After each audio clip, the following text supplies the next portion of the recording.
રાખી છે. મીટિંગનો હેતુ એ છે કે આપણી સરકાર, ગુજરાત સરકાર ધોરણ 5 ના વિદ્યાર્થીઓ માટેની પરીક્ષા લાવી છે. એ પરીક્ષાનું બાળક ફોર્મ ભરે અને એની એ પરીક્ષાની મહેનત કરે તો એના માટે જુદી જુદી 5 એવી સ્કૂલો સરકારે નવી ખોલી છે. જો એ પરીક્ષાની અંદર બાળક પાસ થાય તો 6ઠ્ઠા ધોરણની અંદર એ બાળકને પ્રવેશ મળે. 6ઠ્ઠા ધોરણમાં બાળકને પ્રવેશ મળે તો છેક ધોરણ 12મા સુધીનો ખર્ચો સરકાર કરે.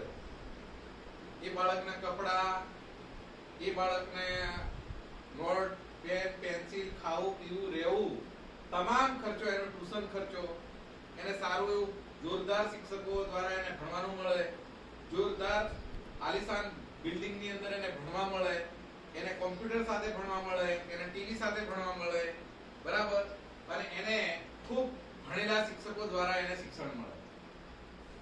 આ પરીક્ષા પાસ કરવાથી એ બાળક જ્યારે 12મું ધોરણ પૂરું કરીને નીકળે ત્યારે એ ડોક્ટર બનીને નીકળે, એ એન્જિનિયર બની જાય, એ ખૂબ મોટો એક અધિકારી બને, એ દિશા તરફ આ નિશાળમાં ભણેલું બાળક એવું મોટું બની જાય. પણ શરત એટલી છે કે એને જે આ પરીક્ષા લેવાની છે એ પરીક્ષામાં એને પાસ થવું પડે. ગુજરાતમાંથી ધોરણ 5નું ભણતા મોટા ભાગના બાળકો આ પરીક્ષા આપવાના છે. એટલે આખા ગુજરાતમાંથી બાળકો પરીક્ષા આપે, એમાંથી આપણો બાળકનો નંબર આવે અને ત્યારે એ સ્કૂલની અંદર આપણને એડમિશન મળે. તો સરકારે નક્કી કરેલી જુદી જુદી શાળાઓ ના નામ છે કે જ્ઞાન શક્તિ રેસિડેન્શિયલ સ્કૂલ, બીજા નંબરે છે જ્ઞાન શક્તિ ટ્રાઇબલ રેસિડેન્શિયલ સ્કૂલ. ટ્રાઇબલ એટલે સ્પેશિયલ ભીલ છે, રાઠવા છે, નાયક છે, બરાબર, એવા આદિવાસી બાળકોને આમાં એડમિશન મળશે. જ્ઞાન શક્તિ ટ્રાઇબલ રેસિડેન્શિયલ સ્કૂલ, જ્ઞાન સેતુ ડે સ્કૂલ, રક્ષા શક્તિ સ્કૂલ અને મોડલ સ્કૂલ. આવી જુદા જુદા પ્રકારની 5 સ્કૂલો દરેક જિલ્લાની અંદર સરકાર ખોલવા જઈ રહી છે. તો આપણી શાળાના 17 બાળકો છે, 17 સરકારે સૂચના કરી કે તમામ બાળકોને આ પરીક્ષા આપવાની છે. એટલે 17 બાળકોનું આપણે ઓનલાઈન કરીશું. 17 બાળકો આ પરીક્ષા આપશે. આપણે ચોથા મહિનાની 27 તારીખે આની પરીક્ષા છે.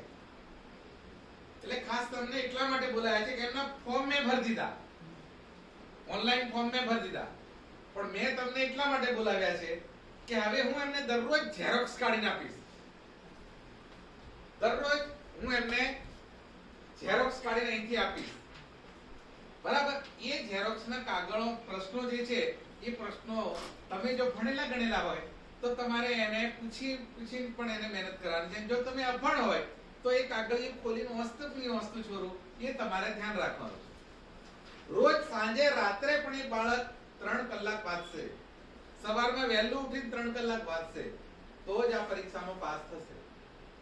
રેશમભાઈ, પછી છોરી ખોળામાં ખાલી કૂઈ ગઈ, બરાબર, લે મારી છોરી આવતી રે, મને નીંદર નથી આવતી, બરાબર બેટા, આ બધું ચાલશે. આપણે